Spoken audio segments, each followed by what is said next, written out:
भारतातील गॅस पुरवठा सुरळीत, कोणतीही अडचण नाही, पेट्रोलियम मंत्री हरदीप सिंग पुरींची ग्वाही. तर 2 घरगुती सिलेंडर बुकिंगचा शहरामधला कालावधी 25 दिवस, ग्रामीण भागात 45 दिवसानंतर नवा सिलेंडर मिळणार.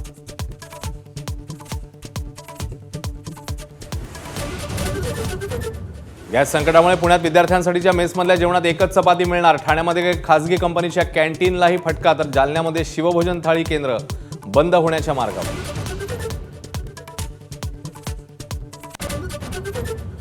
नागपूरमध्ये केटरर्सचा मोर्चा लाकडी चुलीकडे, तर रत्नागिरीत हॉटेल व्यावसायिकांनाही चुलीचा आधार. सांगलीमध्ये कोळशावरच्या शेगडीचा पर्याय.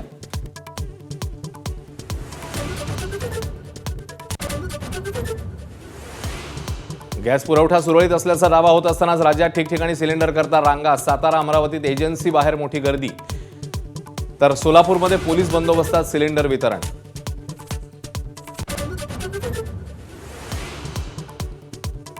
गॅस टंचाईमुळे पुण्यातल्या चाकणमध्ये 30% कंपन्यांचं काम ठप्प होण्याच्या मार्गावर, तर सुवर्णनगरी जळगावातही दागिने घडवण्यात अडचणी. मजुरांच्या रोजगाराचा प्रश्नही ऐरणीवर.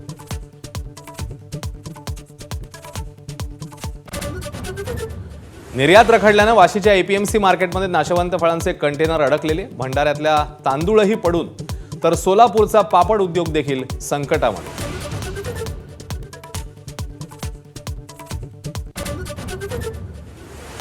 रोहित पवारांनी घेतली राहुल गांधींची भेट. काँग्रेसचं रोहित पवारांना मदतीचं आश्वासन. तर अपघातासंदर्भात राज्य सरकारकडून अजूनही सीबीआयकडे कोणताही प्रस्ताव नाही, रोहित पवारांचा आरोप.